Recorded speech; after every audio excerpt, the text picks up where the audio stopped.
ಪಾಠ 20 ಹಬ್ಬ ಹರುಷ. ಅಮ್ಮನೊಂದಿಗೆ ಆಗಸದಲ್ಲಿ ಹಾರುತ್ತಿದ್ದ ಪುಟ್ಟ ಬೆಳ್ಳಕ್ಕಿ ಶಾಲಾ ಬಯಲಿನಲ್ಲಿ ನಡೆಯುತ್ತಿರುವ ಸಂಭ್ರಮ ನೋಡಿತು.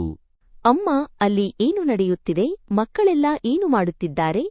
ಇಂದು ಆಗಸ್ಟ್ 15 ಭಾರತ ದೇಶ ಸ್ವಾತಂತ್ರ್ಯ ಪಡೆದ ನೆನಪಿಗಾಗಿ ಸ್ವಾತಂತ್ರ್ಯ ದಿನಾಚರಣೆಯನ್ನು ಆಚರಿಸುತ್ತಿದ್ದಾರೆ. ಇದು ನಮ್ಮ ಹಬ್ಬ. ರಾಷ್ಟ್ರೀಯ ಹಬ್ಬ ಎಂದರೇನು? ದೇಶವನ್ನು ರಾಷ್ಟ್ರ ಎಂದು ಕರೆಯುತ್ತಾರೆ. ರಾಷ್ಟ್ರಕ್ಕೆ ಸಂಬಂಧಿಸಿದ ಐತಿಹಾಸಿಕ ಮಹತ್ವದ ದಿನಗಳನ್ನು ದೇಶದ ಜನರೆಲ್ಲ ಎಲ್ಲಾ ಕಡೆಯಲ್ಲೂ ಹಬ್ಬದಂತೆ ಆಚರಿಸುವುದೇ ರಾಷ್ಟ್ರೀಯ ಹಬ್ಬ. ಸ್ವಾತಂತ್ರ್ಯ ದಿನಾಚರಣೆ ಮಾತ್ರ ರಾಷ್ಟ್ರೀಯ ಹಬ್ಬವೇ? ಮಗು, ಇದೊಂದೇ ಅಲ್ಲ. ಭಾರತ ದೇಶವು ಗಣರಾಜ್ಯವಾದ ನೆನಪಿಗಾಗಿ ಜನವರಿ 26ರಂದು ಗಣರಾಜ್ಯೋತ್ಸವವನ್ನು ಆಚರಿಸುತ್ತಾರೆ. ಹಾಗೆಯೇ ಗಾಂಧೀಜಿಯವರು ಹುಟ್ಟಿದ ದಿನವಾದ ಅಕ್ಟೋಬರ್ 2ರಂದು ಗಾಂಧಿ ಜಯಂತಿಯನ್ನು ಆಚರಿಸುತ್ತಾರೆ. ಇದಲ್ಲದೆ ಕರ್ನಾಟಕದಲ್ಲಿ ನವೆಂಬರ್ 1ರಂದು ಕನ್ನಡ ರಾಜ್ಯೋತ್ಸವ ಆಚರಿಸುತ್ತಾರೆ. ಅಂದು ನಮ್ಮ ರಾಜ್ಯವು ರಚನೆಯಾದ ದಿನ. ಈ ದಿನವನ್ನು ಕರ್ನಾಟಕ ರಾಜ್ಯದ ಜನರು ಸಂಭ್ರಮದಿಂದ ಆಚರಿಸುತ್ತಾರೆ. ಪರಂಪರೆಯಿಂದ ಬಂದ ಸಾಂಸ್ಕೃತಿಕ ಐಕ್ಯತೆಯನ್ನುಂಟು ಮಾಡುವ ಹಬ್ಬಗಳನ್ನು ನಾಡಹಬ್ಬವೆಂದು ಆಚರಿಸುವ ಪದ್ಧತಿಯಿದೆ. ಕರ್ನಾಟಕದಲ್ಲಿ ದಸರಾವನ್ನು ನಾಡಹಬ್ಬವಾಗಿ ಆಚರಿಸುತ್ತೇವೆ. ಅಮ್ಮ, ಕೆಳಗೆ ನೋಡು, ಮಕ್ಕಳೆಲ್ಲ ಏಕೆ ಹಾಗೆ ನಿಂತಿದ್ದಾರೆ? ಈಗ ಅಲ್ಲಿ ರಾಷ್ಟ್ರಧ್ವಜವನ್ನು ಹಾರಿಸಿ ರಾಷ್ಟ್ರಗೀತೆ ಹಾಡುತ್ತಿದ್ದಾರೆ. ಅದಕ್ಕಾಗಿ ಅವರೆಲ್ಲ ನೇರವಾಗಿ ನಿಂತು ಗೌರವ ತೋರಿಸುತ್ತಿದ್ದಾರೆ. ಅಮ್ಮ ಹಾರುತ್ತಿರುವ ಬಾವುಟ ನೋಡು.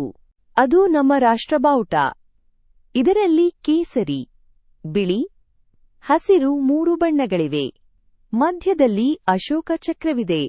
ಮಗು, ನಿನಗೆ ರಾಷ್ಟ್ರಬಾವುಟ ಮತ್ತು ರಾಷ್ಟ್ರಗೀತೆ ಗೊತ್ತಾಯಿತು. ಇಲ್ಲಿ ಇರುವ ಕಂಬ ನೋಡು. ಅದರ ಮೇಲಿರುವ 4 ಸಿಂಹಗಳನ್ನು ನೋಡು. ಇದೇ ನಮ್ಮ ರಾಷ್ಟ್ರಮುದ್ರೆ. ಇದಕ್ಕೆ ಸಿಂಹಬೋಧಿಗೆ ಎಂಬ ಹೆಸರಿದೆ. 3 ಸಿಂಹಗಳು ನಿಂತಿರುವಂತೆ ಮುದ್ರೆಯಲ್ಲಿ ಕಾಣುತ್ತಿದೆ.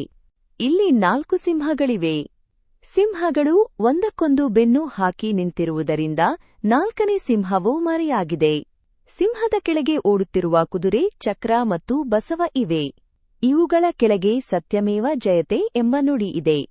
ರಾಷ್ಟ್ರಮುದ್ರೆಯನ್ನು ನಾವು ನೋಟಿನ ಮೇಲೆ, ಸರಕಾರಿ ಕಚೇರಿಗಳಲ್ಲಿ, ಚಿಲ್ಲರೆ ನಾಣ್ಯದ ಮೇಲೆ, ನ್ಯಾಯಾಲಯದಲ್ಲಿ ಹೀಗೆ ಕೆಲವು ಕಡೆ ನಮ್ಮ ರಾಷ್ಟ್ರಮುದ್ರೆಯನ್ನು ನೋಡುತ್ತೇವೆ.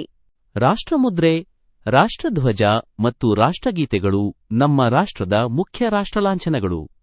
ದೇಶಾಭಿಮಾನ, ಭಾವೈಕ್ಯತೆ ಮತ್ತು ಒಗ್ಗಟ್ಟಿನ ಗುಣಗಳನ್ನು ಬೆಳೆಸಿಕೊಳ್ಳಲು ಇವು ಸಹಕಾರಿ. ಹೆಚ್ಚಿನ ಆಸಕ್ತಿದಾಯಕ ವಿಷಯಗಳಿಗಾಗಿ ಸಬ್ಸ್ಕ್ರೈಬ್ ಆಗಿ ನಮ್ಮ ಲೈಬ್ರರಿ.